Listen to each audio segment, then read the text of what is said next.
Mga kapuso, alam kong na-miss natin to lahat. Kaya naman, nagbabalik ang GMA Network New Year Countdown this Sunday.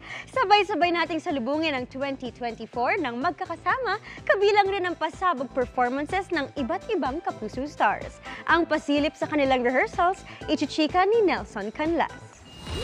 Ready for the New Year! After 3 years, nagbabalik sa live stage sa Mall of Asia ang tradisyon ng mga kapuso kapag bagong taon, ang GMA Network New Year Countdown.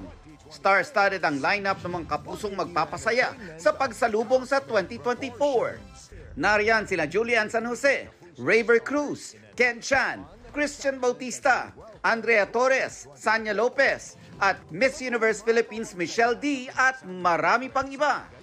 Sinilip ng GMA Integrated News ang rehearsals ng mga kapuso stars at doon pa lang nagpakita na sila ng mga explosive at sexy dance numbers tulad ng kay Andrea. Parang ang tagal ko nang hindi nag-sexy, pero syempre lahat gagawin natin for the countdown. I think the last time na ginawa natin to, pre-pandemic pa. Excited silang lahat dahil maitutuloy na raw nila ang kanilang panata na magpasaya ng mga kapuso sa pagpapalit ng taon. Nakaka-excite. At least ngayon ibabalik natin yung tradition na doon tayo sa Mall of Asia sa salubong ng bagong taon. Marami man daw pagsubok ang hinarap natin sa 2023. Mas magandang salubungin natin ang 2024 ng may saya at pag-asa sa ating mga puso.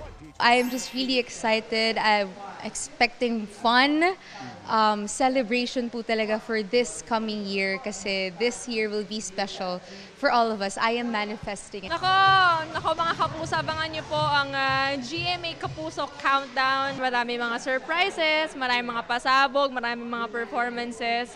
And nakaka-excite lalo kasi first time in a long time after the pandemic na nagkaroon ulit ng ganitong klaseng show on GMA. Bilang paghahanda rin sa Kapuso Countdown to 2024, sinimula ng iset up ang stage sa MOA. Mula sa mga ilaw hanggang sa iba pang gagamitin sa party. Ilalatag na rin ang ipatutupad doong seguridad. So magpapadala po ng augmentation ng aming regional director para ma-strengthen yung security. Almost lahat po ng tao nila ay ginamit na po para ma-ensure yung seguridad ng activity ng GMA. Nelson Canlas updated sa Showbiz Happenings.